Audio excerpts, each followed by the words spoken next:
Hello and welcome to Lofty Pursuits and Public Displays of Confection in Tallahassee, Florida. I'm Greg. Today's candy is going to be a continuation on a project of making candy out of beer like we did with the chocolate stout, but this time we're going to make it out of Corona. Jake comes with a hot pot of sugar. It's just hot sugar and Corona at this point, and it's going to go on the table. The cooling table here was made about 100 years ago, and it's going to drop the temperature of this candy dramatically. It's going to take it from its 310 degrees and lose about 100 degrees so we can manipulate it and sculpt it. Today we're going to put a crown on every piece of candy, because Corona, of course, means crown. We've started to experiment with alcohol in candies to use it as a flavor. In this case, we used bottles of Corona.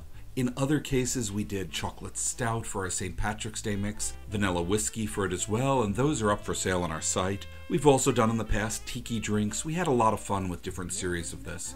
And we thought, what could be better than Corona? Mind you, we were thinking about doing this for Cinco de Mayo this year, but why wait? We actually wanted to make this last year, but time just flew by.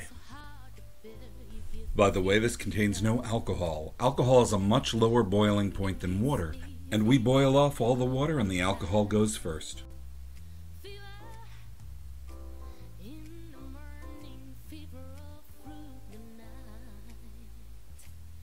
There's even water in the food coloring, and Jake and I, by stirring it in, boil off all the water in the food coloring. We just use the hot candy as our heat source. The cooling table has cooled the candy, and it's now ready to cut into our palette.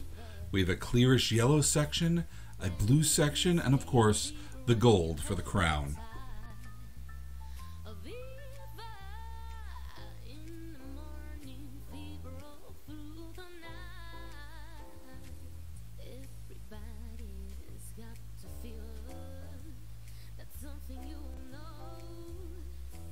The part of the candy that touched the table cooled down much faster than the rest, leaving a liquid pool in the center. By dripping off the hot candy, we're able to even out the temperature and to help turn candy into something that feels more like clay. We have yellow candy, we have blue candy, and we sort of have a transparent amber candy. Now, we want to have white candy instead of amber, so we're going to transform this candy from amber to white naturally without adding any food colorings. We do this by putting this on a machine called a sugar puller, but some people call it a taffy puller. It's a mechanical machine that will fold air bubbles, millions and millions of them, into the candy. Each air bubble will reflect light, and that reflection will be white and make the candy appear white. So it's an illusion of white in amber candy. It's doing the same thing the head of a glass of Corona beer does. When you pour a glass, you have bubbles on it and the bubbles are white, but the beer is amber. What it's doing is these round bubbles are reflecting light and making it white. We're just taking the head of a glass of beer and trapping it in time, which is so appropriate for Corona flavored candy. If you want to try this candy or any of our other candies for yourself, we ship worldwide and you can just go to our website, which is www.pd.net. If you ever make it to Tallahassee, you can visit us in person and you might be lucky enough to catch us making candy. We make it a lot. We don't make it all the time. We're right off I-10 at Thomasville Road, about 5 minutes away, and we'd love to see you. Corona means crown, and we're going to build a crown in this candy. They have their own crown, but we haven't asked for permission to make it, so we're going to make our own crown. And I'm going to build this crown carefully because my mother used to warn me. She'd say, "Gregory, you stop that. You're going to fall and break your crown." Instead, I'm going to cut all these little crowns into neat pieces. We're going to start by building the crown, and building the crown is going to be easy because it's going to be made out of 4 identical parts, just switching directions. This will allow us to make just one part and duplicate it using candy multiplication. If you think of a crown, you can sort of do vertical lines between each of the points, and you can see they're triangles going either direction. The center point can be cut in half too, and that'll leave you with 4 identical shapes. So what we're going to do is we're going to do one of the shapes out of this yellow gold. We're going to shape it with the point, and then we're going to add some white to it to square it back off to a rectangle. Rectangles are easier to deal with. The one pointed candy with the white hidden inside it has been stretched, and we're going to cut it into 4 pieces. Then the trick is to line up these seams precisely, and we sort of roll one piece of candy onto the other to do our best in lining up the bottom of the points.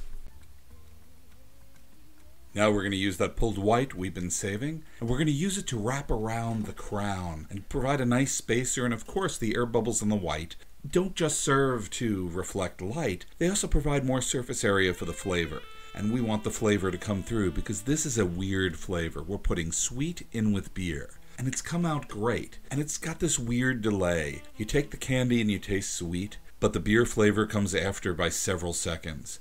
It's wonderful and a little disconcerting. We decided to do the outer stripes in colors, blue and gold, reminiscent of the Corona beer that went into this candy. And once again, we're going to use candy multiplication. We're going to make one set of stripes, stretch it, cut it, and we'll end up with 3 stripes for the final product. We just have to size the candy down, and we do that by pinching off one end. This end gets sold in the store under the name Unicorn Droppings, and no, we don't sell them by mail order. We only sell them in the store, so there's a reason to come. I mean, it's a reason to come besides just saying hi to me. I like people to say hi to me. We now have a giant log of candy, and that's not going to do any good as much as many people would like to eat it, especially being Corona flavored. It needs to be sized down into about 5,000 individual bite-sized pieces, and we start this process on our batch roller. This 100-year-old machine spins the log of candy and keeps it warm so we can taper it down into individual rods.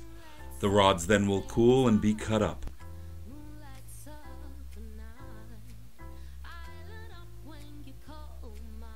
If you like this video, we have lots of others, and you can also subscribe to us here on YouTube. Please just ring the button that says you want to get alerts, and you'll hear about our videos. They come out almost every Thursday or Friday. We just passed 500,000 subscribers, and our goal is to get to 1 million, and you can do this for us. All you need to do is subscribe and get 500,000 of your friends to do the same, and we'll thank them all. Thanks, everybody. I also produce a weekly podcast that's under the name Lofty Pursuits. You can get it wherever podcasts can be downloaded or off pd.net. There's a podcast button there. A new episode goes up every Tuesday, but if you want to get it a few weeks earlier, you can join our Patreon campaign. We can't make these videos without our Patreon subscribers, and our Patreon subscribers allow us to entirely do the podcast. If you'd like to join, we're at patreon.com under Lofty Pursuits. And of course, we also have Facebook, Instagram, and Twitter if you want to subscribe. Jake is pulling all these out. It takes a lot of practice to master this skill, and Jake's been working 18 months, and I gotta say, he's got it at this point. Good work, Jake. Jake has kept the logs rolling until they've almost completely cooled down. And we take the round logs and we move them over to our candy cooling table for them to cool even further. And then we make them into bite-sized pieces using our Canvil.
And if you got this far, I think I can ask you for a favor. Spread the link to this video everywhere, because we want this video to become really popular, because this is a video that really should go viral. And here's the final product. We're very happy with it. And of course, you can't have Corona by itself, so every bag of Corona will be partially filled with a lime candy. It occurs to me you may not know why people put limes in the top of bottles of Corona. It wasn't originally for the flavor. It was originally to keep flies out. Thank you for watching. You can get our candy at www.pd.net. Be good, folks, be safe, and keep things in perspective. It's not like we made candy Tide Pods here. You know, it does occur to me that cough drops are part of the hard candy history. They made it with wonderful materials like slippery elm bark honey and marshmallow root. What do you think of me making those?